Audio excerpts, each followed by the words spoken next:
Okay. All right. Have a good show. All right. Okay.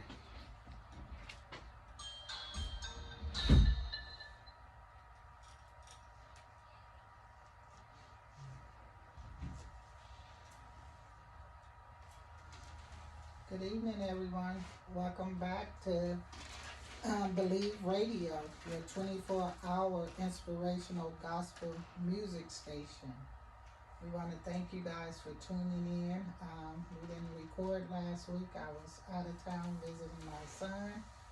So hopefully I didn't lose no one during my absence. And today we want to do a tribute to mothers. My guest here is Kesse Taylor Jenkins. She is a mom of a homicide victim. Her son was murdered in 2015, so she will be telling a little bit about his story. We will talk about the mother wound, just different aspects of motherhood on today's show. So I just wanted to do a tribute to moms and give somebody some hope, some encouragement, because this is that time of year when people are missing their mom, or moms missing their children, husbands missing their wives. So we just wanted to come and just have a show just talking about different aspects of motherhood. I would like to start by acknowledging my mother, Big Neck Jeanette Carter. Wishing her a happy Mother's Day. Our relationship has not been so good. So growing up, I had a lot of resentment and bitterness towards her. And over the years, as God continued to use me in different capacities, it came a time where I had to grow up and let those things go. So I'm happy to say that I'm at a peaceful place in my life and really just understanding my mother's story, and things that she might not never talk about or never dealt with. How sometimes as parents, even with my own children, our trauma oftentimes stop their growth. So as I became into my parenthood and my children had some of the same issues with me, it made me have to reality check myself and revisit the relationship that I was having with my mom. So just honoring mothers. Like I said, just talking with my sons and my siblings, just realizing life is short. You never know when someone's going to be here. And for me to have both of my parents, it was time for me to, put on my big girl panties and take that initiative to go back and mend those relationships.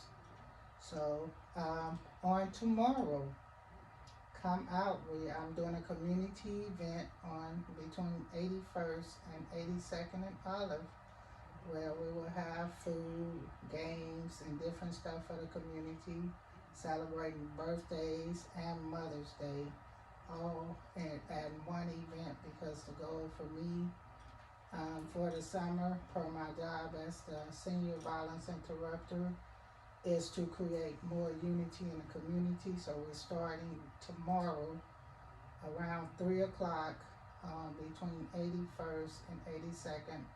Olive is a community event. So like I said, I have my guest Kesse Jenkins here today, and she's going to introduce herself and talk a little bit about her son, and she's going to come in her own way, because we freelancing today. This is actually a pre-recording, so we're freelancing today, so we just gonna be conversating back and forth, and hopefully that our transparency helps somebody through their healing process, or encourage somebody to go mend some relationships. So go ahead, Kesse. Thank you for having me, Coach Carter. Can you hear me? Mm-hmm. Okay. A little bit about me.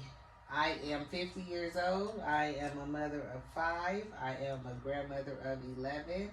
I have 3 sons, 2 daughters, and a host of other children. I was the neighborhood mom. My mama called me the old lady that lived in the shoe because all the kids was at my house.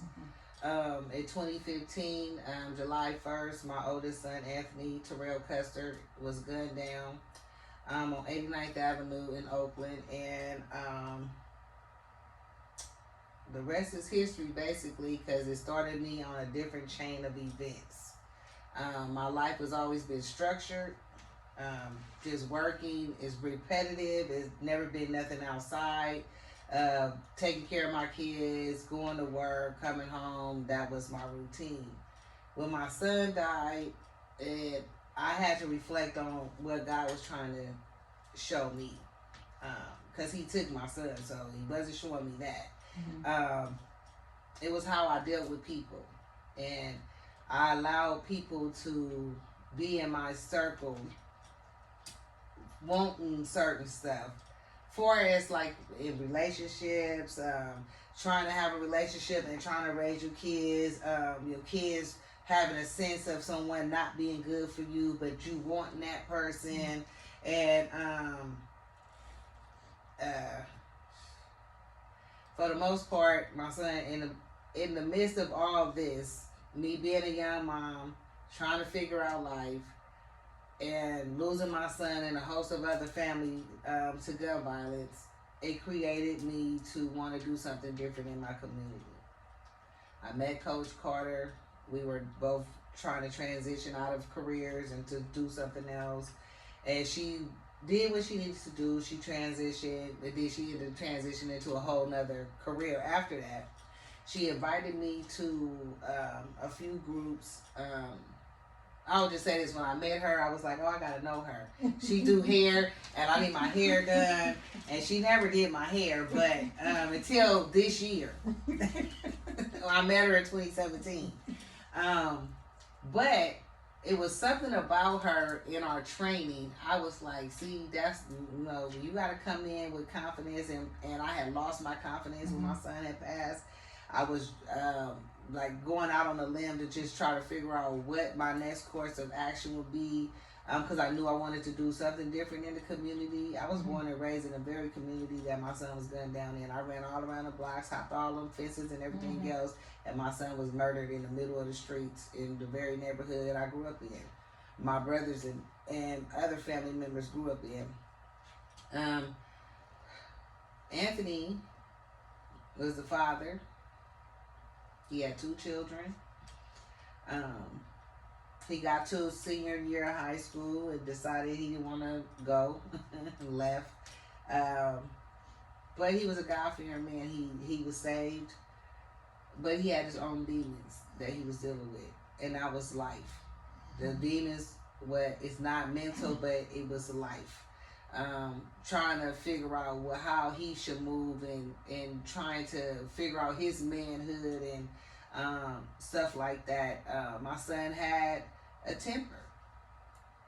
He wasn't, he was friendly and until you rubbed him the wrong way. And I think that's for anybody, but he was murdered by someone he thought was a friend. This person gave him rides almost every day from Contra Costa County to Oakland every day. But I believe he wanted everybody to know that he did it, because he could have did it and nobody had really knew, because who would have been, oh, so and so give me a ride? My son would say somebody give him a ride, and he finna pull up and he still be in Antioch, So it could have been anything, and they'd have been like, oh no, he told me not to. But this person really wanted people to know that he did this, and he knew once he pulled the gun that the street code, you can't do that and think you gonna walk away from it. So you either do what you came to do, or you be looking over your shoulder for the rest of your life until that person, because when you pull a gun on someone, they can't trust you to be like it's squashed. That's a whole different level of communication. That's a whole different level of trying to mediate, because pulling a weapon kind of like put everything else off the. The ultimate disrespect. Yeah, it's the ultimate disrespect, and my son just couldn't take it, and he lost his life for it. And for me going through this grief process, I had to adapt.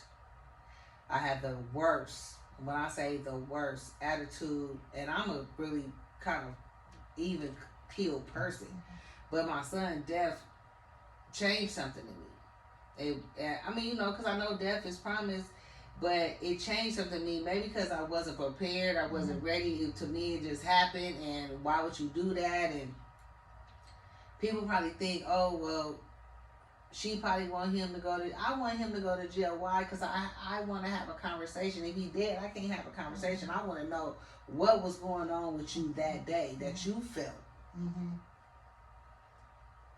But I'm about to just take you out. Like, I'm not going to even think about it. I'm going to go get this weapon. I'm going to come back, and this is what I'm coming to do. And this was your friend. Those are things that hunt me. As a mama, this very person should have probably been in jail. But my son, who's in the ground right now, begged and pleaded, Mama, can you help my friend? Can you help? I helped this person, and this person took your life. That was the ultimate betrayal for me. To be friends with his kids and calling them niece and nephew, calling me auntie, calling him brother. Like, where they do that at? What kind of brotherhood is this? Like, cause I ain't grew up in an era where we killed each other or we got so mad that we trying to eliminate your life and stuff like that. We lived to fight another day. We didn't pull out guns and stuff like that. When they were doing stuff like that, they would tell us to go in the house. Like, you don't need to be outside. All babies and kids is off limits. You don't just gun nobody down. You get permission to do stuff like that because you try to keep the beef down. But nowadays, it's just, you stepped on my shoe, you disrespected me, oh, you looking at me crazy, let me shoot you in your head. And, this boy chased my son down like a dog in the streets. But this was your friend. You shot him once. You don't think your 7.62 bullet would have killed him? You needed to shoot him in the leg, and you needed to shoot him in the head. You needed confirmation. You wasn't his friend. This is something you infiltrated, and I'm going to say a lot of his friends, my son's friends is his friends. Well, I'll say associates because I can't say friends, because anytime your friend justifies somebody taking your life, it's not a friend. He had friends saying that he bullied the boy into killing him. But everybody knew what the circumstances was behind it. I found out that this young man had told him 3 months before he killed him that when they were kids, he was jealous. He was envious of him, that they had everything and this and that. And I believe he was a child that was probably sheltered because his mom lived in the projects. But if you got other kids and you not appealing, because he wasn't a handsome young man, but he's a kid, so you're not looking at him like that. So he kind of like probably got teased. He probably did get bullied growing up, and I just felt like the first time he felt like somebody was his friend and cool and that he was validated was through my son. Being validated, when I say that, is because he was able to come around people that he normally probably wouldn't have been able to come around. And my son bad for wanting to have a henchman. He was in the streets. Like, I'm not even finna go gun down, but I know this crazy. You know what I'm saying? I know he gonna go, shut it down for, but it ended up being him. And my son ain't the only person that person done stuff to, because stuff happened after my son died and his name was ringing and stuff like that. But it's just the fact that he made the ultimate decision to play God and take my son away from his family because he was jealous. He was envious. I don't care what nobody say. If somebody's bullying you, somebody's doing something to you, and you able to leave, why come back? What point you trying to prove at that point? So it was deeper than what was on the surface. Yeah. That's what it seemed like. So as a mom, knowing that the person that called you mom spent the night at your house, left your house riding over from Contra Costa County, David was the one who actually killed your son. So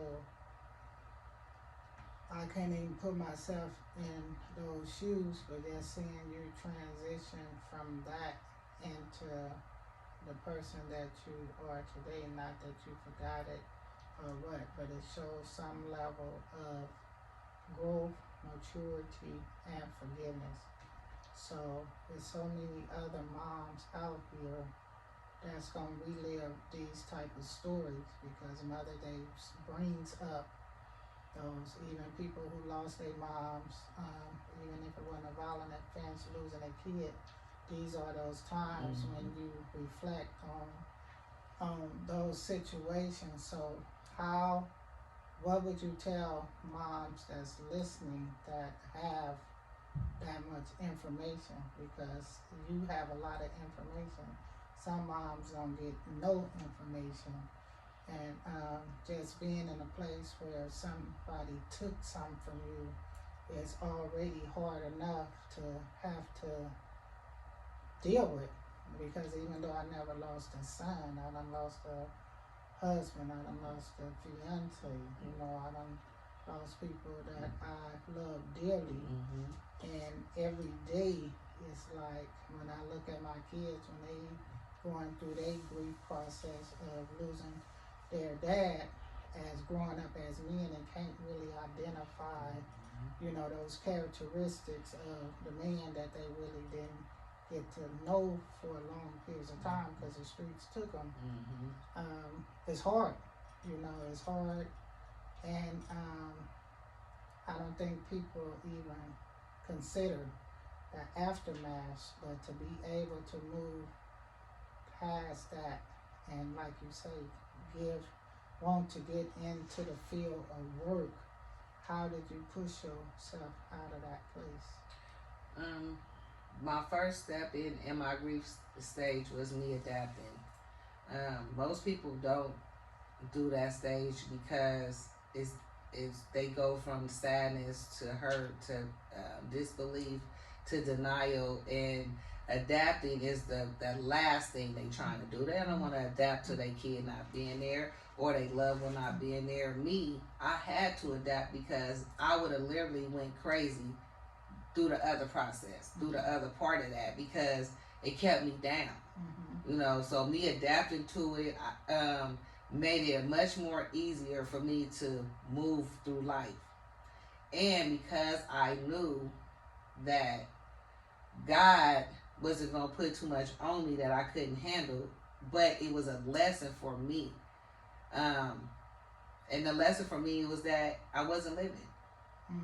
My life was just routine. Like I said, I was routine. Everything was routine. Nothing deviated. I might go out. I might go do this. But for the most part, my life was structured. This is what you do. So I really wasn't living. My son, on the other hand, he was living. People loved him. I mean, like, at his funeral service, he had so many people there. I'm like, well, who the hell is all these people? You know what I'm saying? Because he only hung with certain people. So I wasn't privy to him having over 1,000 some friends and people knowing him from this area, that he had got into music, and so he started meeting other people, and and those are some of my things that kind of bother me today, is that he was making a transition in his life and I wasn't a part of it. You know what I'm saying? And not that he didn't want me to be a part of it. It's just our paths, as me supporting my kids, I feel like I had to work.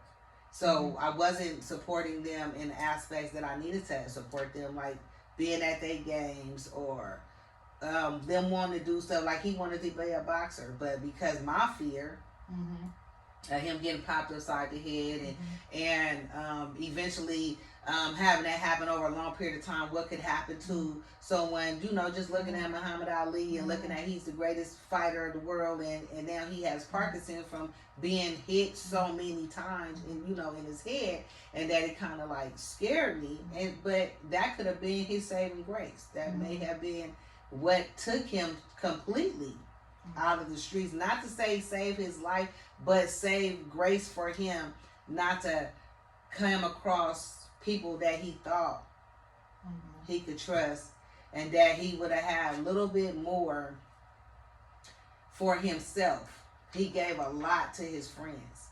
And when you give a lot of yourself to someone and you don't get that back, it's easy for you to be misconstrued as angry, as a bully.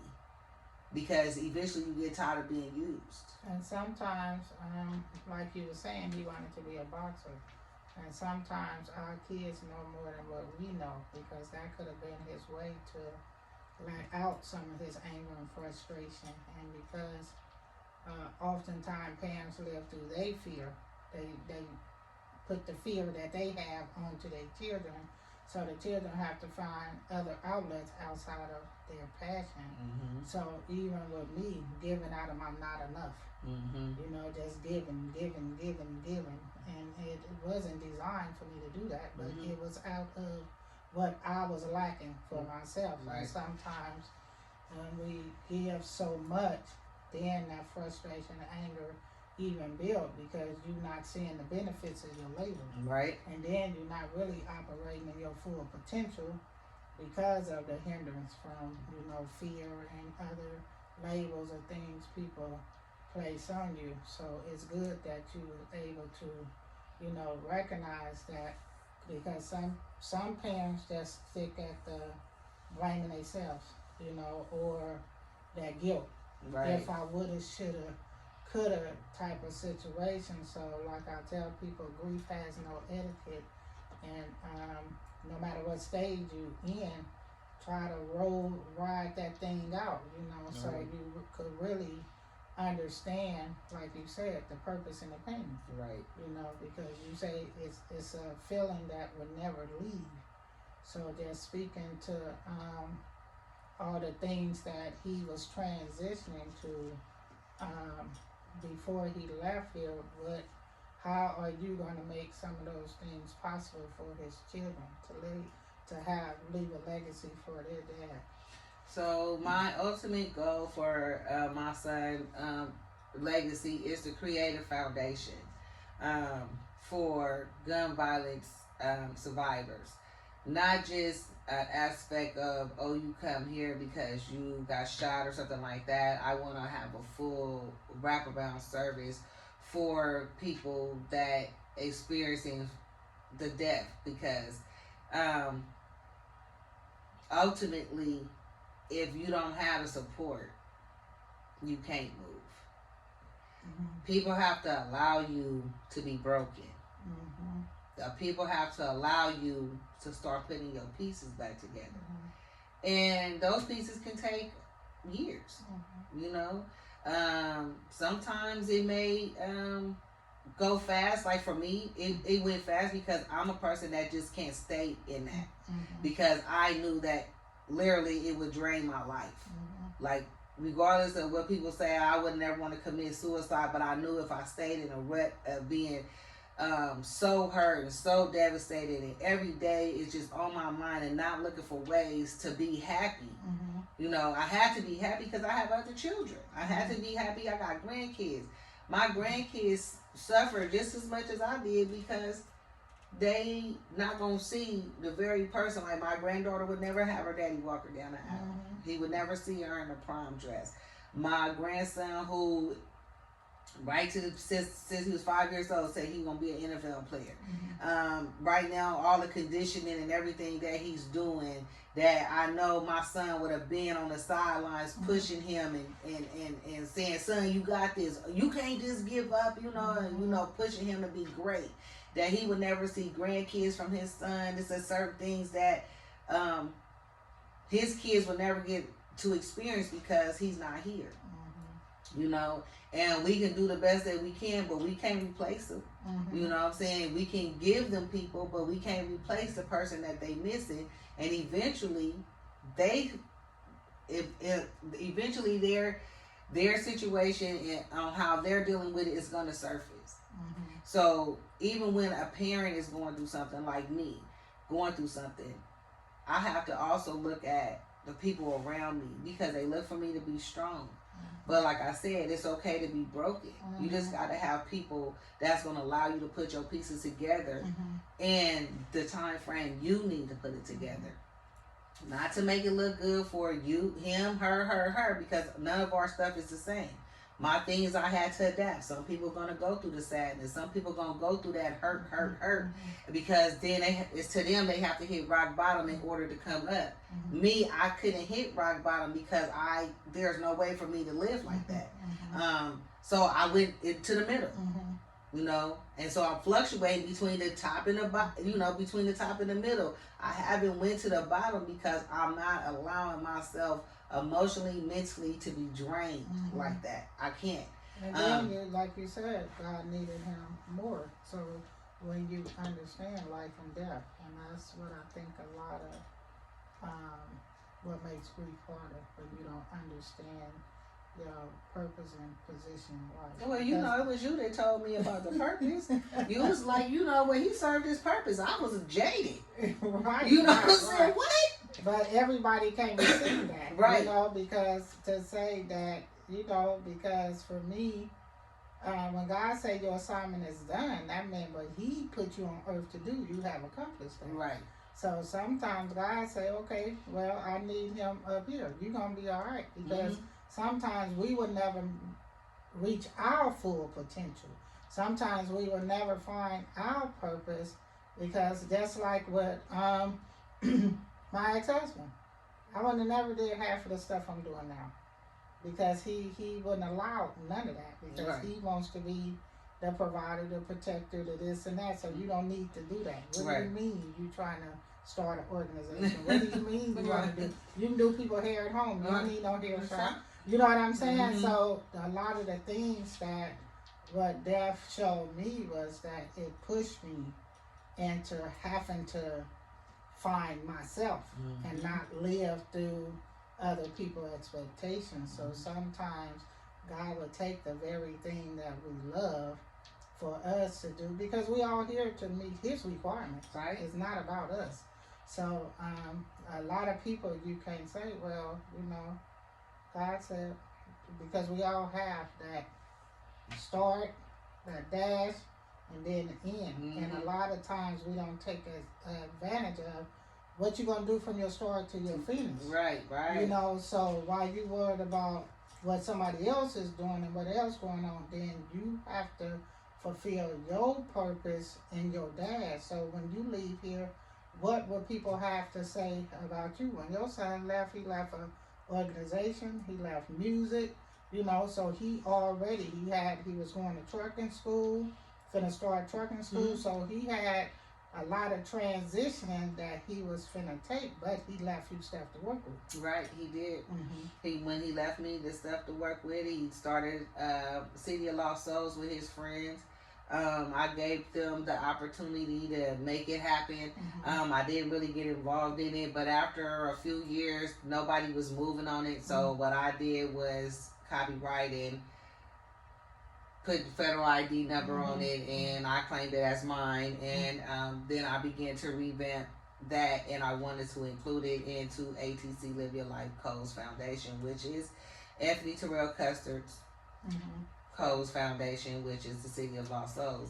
And I want kids to benefit from it. When I say benefit from it, I want them to be able to get something and say, you know what, that program brought me out of the darkest place that I was in, because I'm a person that is emotionally attached. Like, people say, oh, you just let your kids do this and that. I was a kid that had to shut up.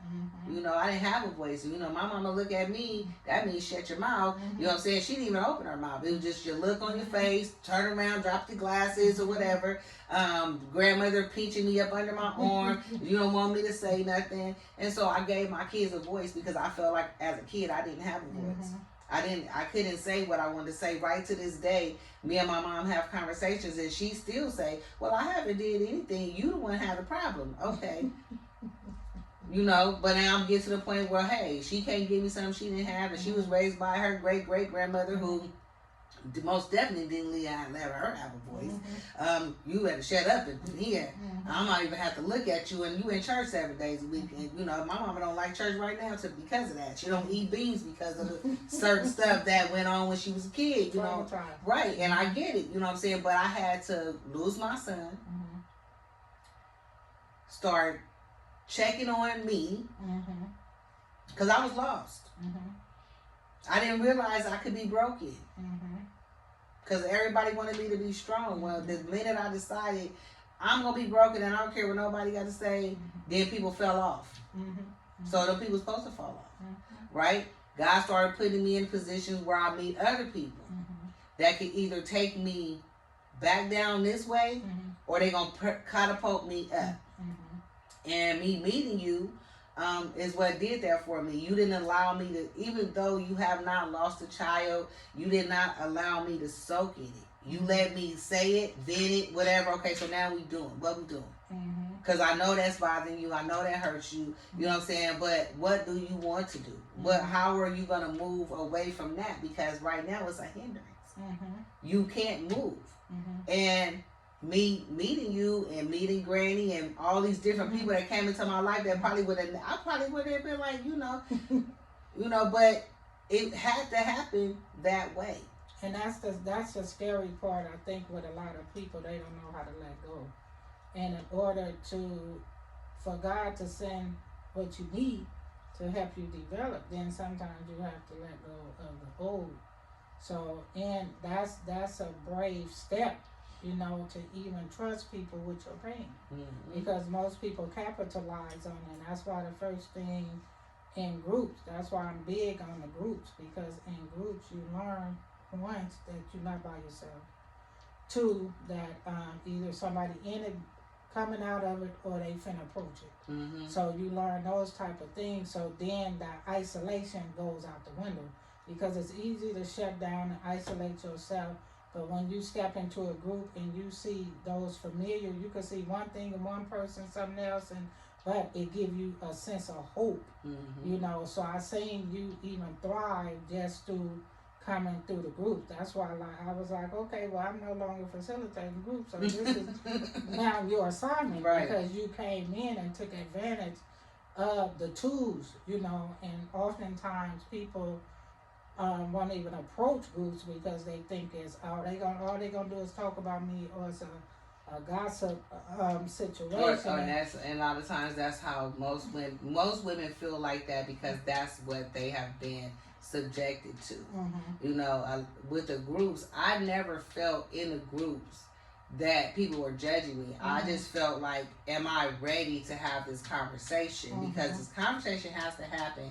But am I in a mental state where I can have this conversation and actually be able to get something out of it? So it took me a year to go to counseling. I went to counseling. That wasn't it. You know, I had to find something else because I still didn't have that niche. Like, what is it that I need? Like, God, you trying to tell me something. I don't know what I'm missing, but I'm missing it. Like, you know what I'm saying? And because I'm still feel like I'm stagnated. That's why when it was time to walk away from the school district after 20 plus years, I did without fear. You know, then I went through the next phase. I was scared. You know what I'm saying? Oh God, what I'm gonna do? Then, like you said, oh, you got promoted, you got this and that. Well, what I did the same thing with security. I'm an overachiever.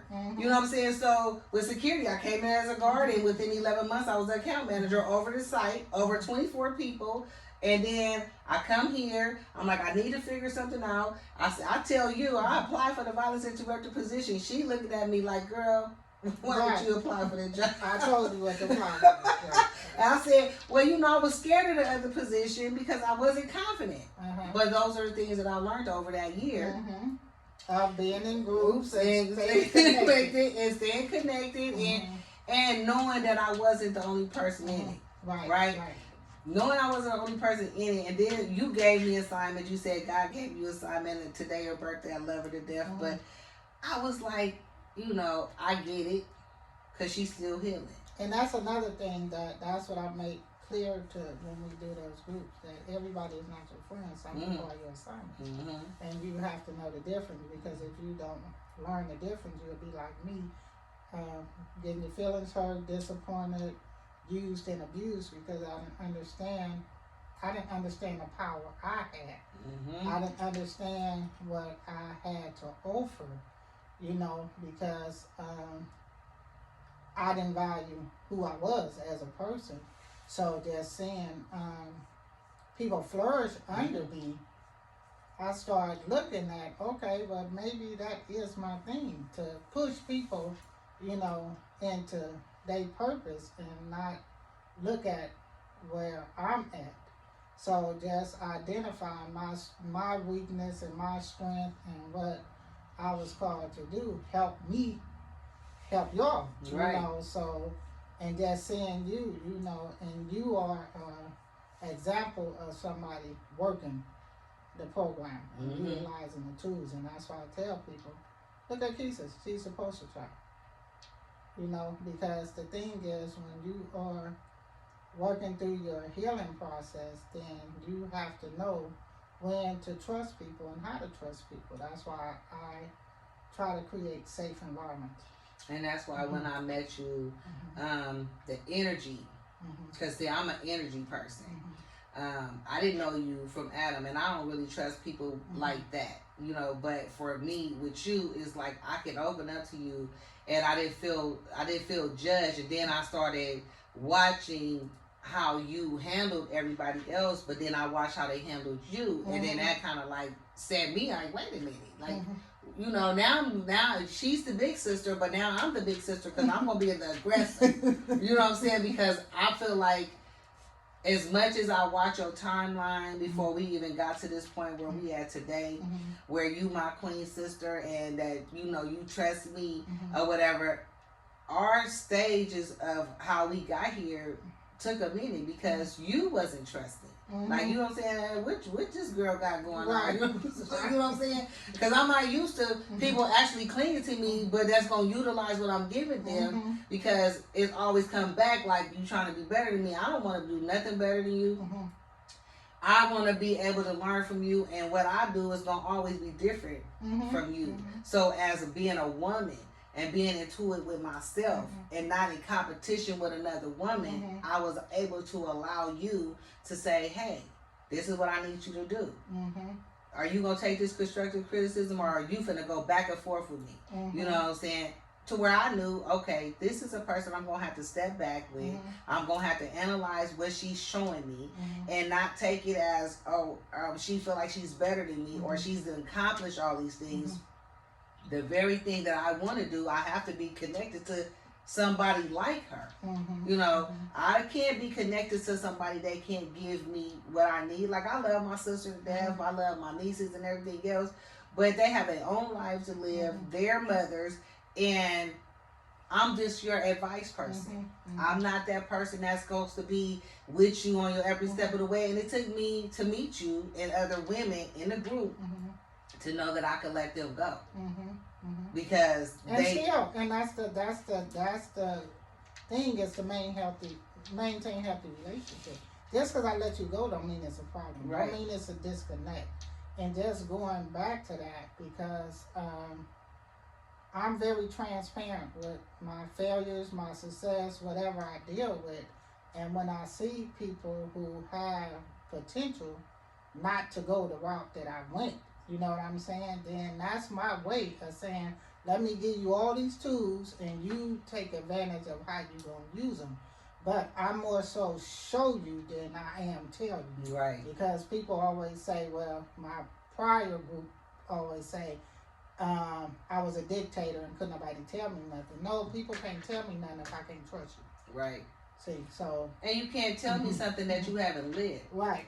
You know? So it's just a lot that comes with when you are a life coach, and when you are, because I didn't want to be a life coach. My job sent me to be a life coach, actually a community coach. Then I realized in that training that I had been coaching all my life. I just didn't know what to name it. So just going through my own phases of learning who I was, because even with writing my book, I started writing my book in 2011 once I got a divorce, and God wanted me to revisit my story. A lot of stuff about my childhood I didn't remember. But I knew I was broken. I knew I was masked. I knew that I wasn't a happy person. I knew how to put on that mask and go with the flow.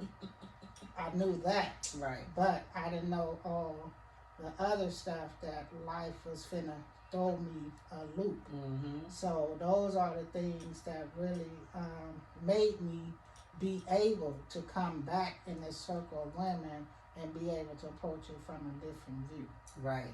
And with the death of my son, I always think like God had prepared me all the way up until he died.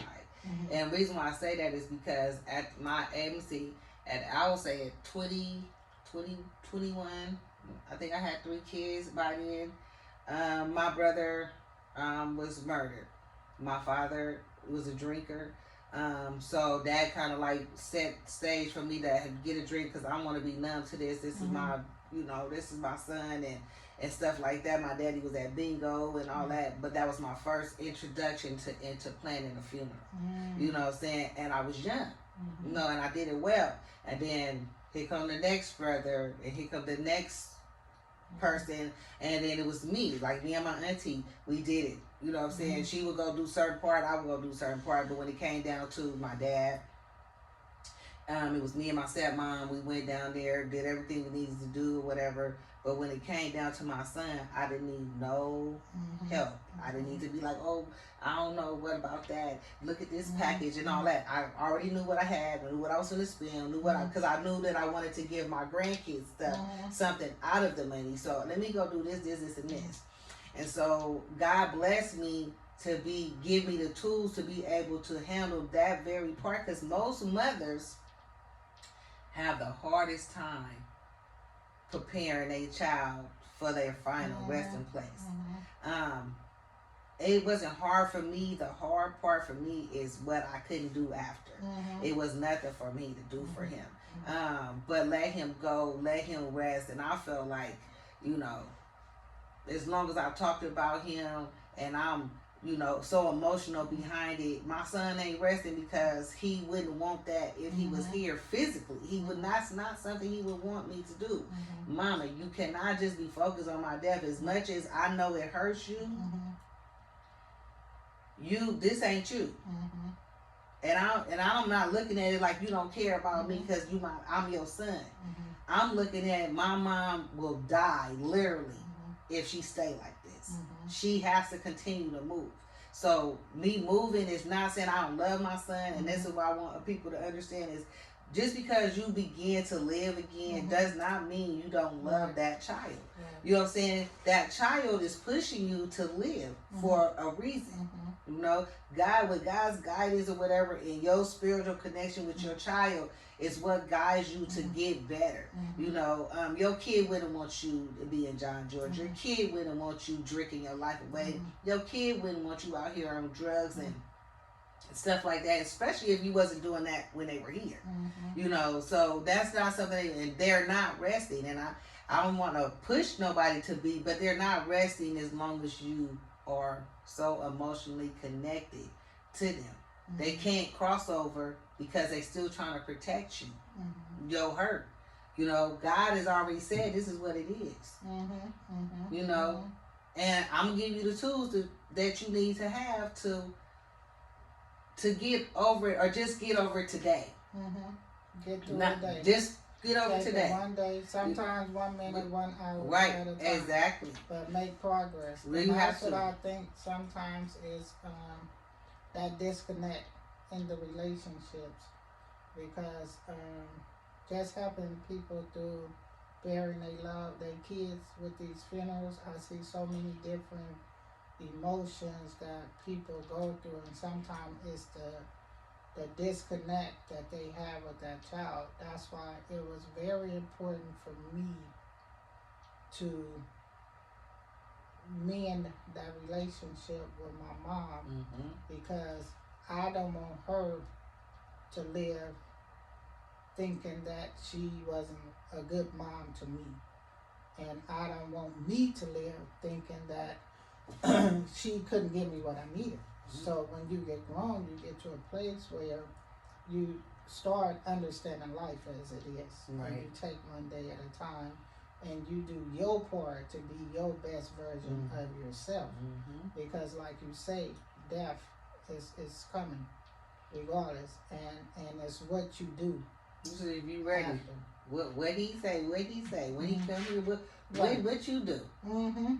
Because that's the question. Yeah. I without a doubt know that my son is upstairs waiting for me. He kicking it with my daddy, kicking it with all his friends that had been left before him, and stuff like that. I know for a fact that I'm gonna see him again. Why? Because although he was emotional and loving, and people misconstrued it as being a bully or this or that, he was genuinely loved, and as you stated, he served his purpose. So while some people are still here, your life is not great. The life that my son living right now today, because my life ain't great, but his life is fabulous. He's doing. And that's why even the Bible tells us, you cry when they come into this cruel world. You rejoice when they leave, because the weight of the world is no longer on their shoulders. So just really, for me, it has to be a spiritual connection for you to really tap in and understand the pain in your purpose. Because we can't do it on our own. We can't do it without God. It's impossible. And we in this new era where people is learning all this new stuff and getting all this knowledge, and they discrediting God and Jesus and and everything else. But at the end of the day, that's where I often remember situations I thought I would die in, and it wasn't nothing but God, me and Him. So my experience with Him would never allow me to turn my back. I don't care how much knowledge I get or history or none of that.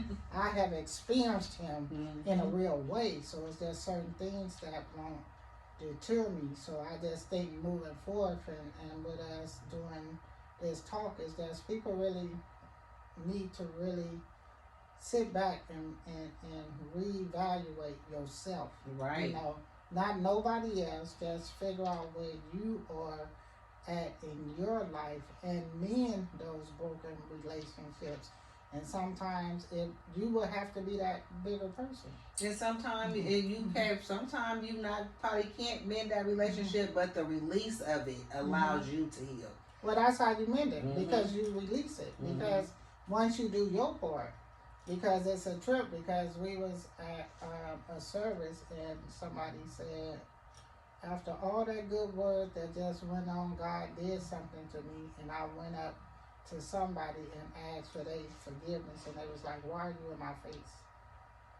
At that point, you did your part. You know what I'm saying? How somebody else receive it has absolutely nothing to do with you. And the best thing you could do for people who have a problem with you is keep living so they can learn. Right. Right. You have to truly understand yourself and know that your purpose is what He said your purpose is. It's not what your husband said. It's not what your children said. It's not even the death of a loved one said. Because the death shouldn't determine or define you. And for me, my son not here, but the one thing I can say is me and him grew up together. For so 27 years of his life, he was with me. When he died, I didn't have that feeling like I didn't do enough.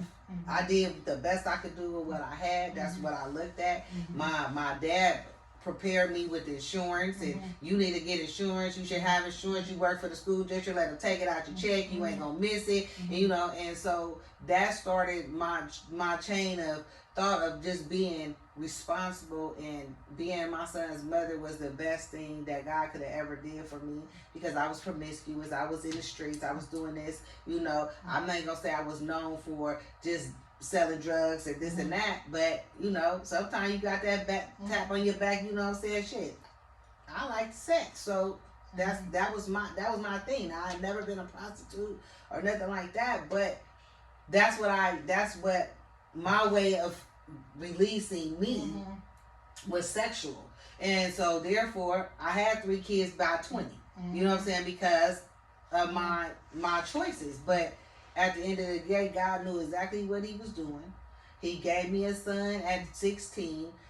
God told me at 16, excuse my French, that I could have lost him then, because my son, I had to have a mercy C-section. My son, when he was born, as dark as he was, chocolate, that's my chocolate baby, but he was born and his hands and feet was white because I was a baby, having a baby, and my body wasn't growing the way it needed to, so he started losing circulation because I wasn't getting growing no more.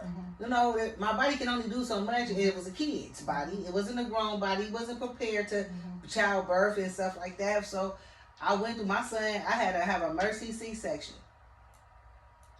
My son, we was in the hospital for 2 weeks. I could have lost him then. I was in labor for 4 days. You know, them inducing my labor to where my mom was like, y'all better take this baby, or if something happened to my daughter, this hospital not gonna be standing. Right. Like, y'all taking too long. This baby, y'all need to get this baby out. You know why they got the baby out? Because his heart rate stopped, started dropping. Because why? He can't move, he can't do anything, he just stuck, and y'all need to, my mama can't have me. It's obvious, because I was not developed enough, and I had a cesarean at 16, so already doing damage to my body. Then God gave me a son, another son. And his father was murdered 6 days after he was born. Now, his dad was in the picture. My oldest son's father wasn't. You know what I'm saying? And then I got pregnant with my daughter. Her father took on my 2 sons that was already here. When I say I got kids, I got 5 kids. Well, one is my little cousin. My uncle passed away, was my daddy's brother. But he became my child at 14 years old. He moved in with me, and I was the mother he never had. So he calls me mom, and that's fine. I adopted, I had a foster daughter. Well, I just recently had to get my grandkids, so I had to adopt their mama. Because I didn't have legal rights to them, because all she was a foster, you know. But that's how connected I am to my community and trying to just see a difference. Because like I said, I didn't have a voice, and I wanted to be able to give people voices. I wanted to be, my kids to be able, not be opinionated, but be able to have an opinion without being judged, or without me looking at them like, you better shut up. They knew what to say and not to say. You know what I'm saying? So I didn't have to tell them that. What goes on in this house, stay in this house. I didn't have to tell them that, because you say too much, then you already know what's going to happen.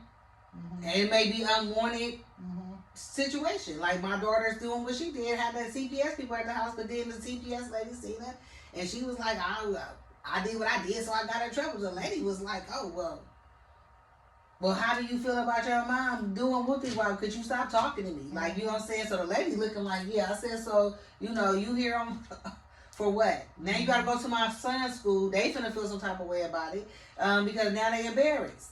You know, so you have to be mindful, because y'all never want to leave mama, because I was like, y'all can go. They don't want to leave mama, you know what I'm saying? Because I was a good mother to them. I wasn't a bad mom. I was a disciplinary. I'm still that person, you know, but I have to do it different, because but now. That's what people don't understand. We all make mistakes. We all make bad choices. We all have something. It's just that how do you grow from it and not live there? So that's the thing. Just understanding your path and it's a process. So even going through all of that, that's a lot. You know, just imagine other people that's going through that and it's just here in their mind, because they haven't had a chance or a safe place to verbalize that. So those emotions and that build up stuff comes out in different ways. So just being able to vocalize and be transparent, it's just freedom in that. And I just love it. I just love the freedom of being able, I don't have no secrets. You know, I can't live with secrets. They don't work for me, you know, so that's just a good place to be. So just understanding your process. So I hope that today's story, conversation helps somebody. And I just want, if you guys are interested And being on my show, you have some topics you want to discuss. You have a story. This is a Christian-based salon. We stay away from cursing and using the N-word. But we could talk about life issues. And the goal is to maintain healthy relationships. And hopefully when you know somebody else's story, you learn to respect who they are and where they came from. So Kesse is an East Oakland violence interrupter transitioning into a Program specialist. program specialist. She's been on the job less than 6 months, already done elevated to a new position. She's a facilitator of our grief circle at Bonafide Sisterhood. Give them your email and contact information so the people can get in touch with you if they need some support around grief. Okay. So again, my name is Kesse Taylor Jenkins. I am a violence interrupter / program specialist / facilitator. You can reach me at bonafidekesse@gmail.com, or you can contact me on my number 925-339-4184. I'm always open and available to have conversation and talk and being present for you. My healing is still continuing, but I am in a place where I feel like I can take on other people just to help them start to make that transition. It's not going to be an easy process, but I'm the one to do it. If paid to purpose was a purposing, it's me. Yeah. So, and you can reach me at Believe Radio, Nina C. This is Coach Carter. We appreciate everybody for watching our show. I ask that you watch it, share it, like, and comment.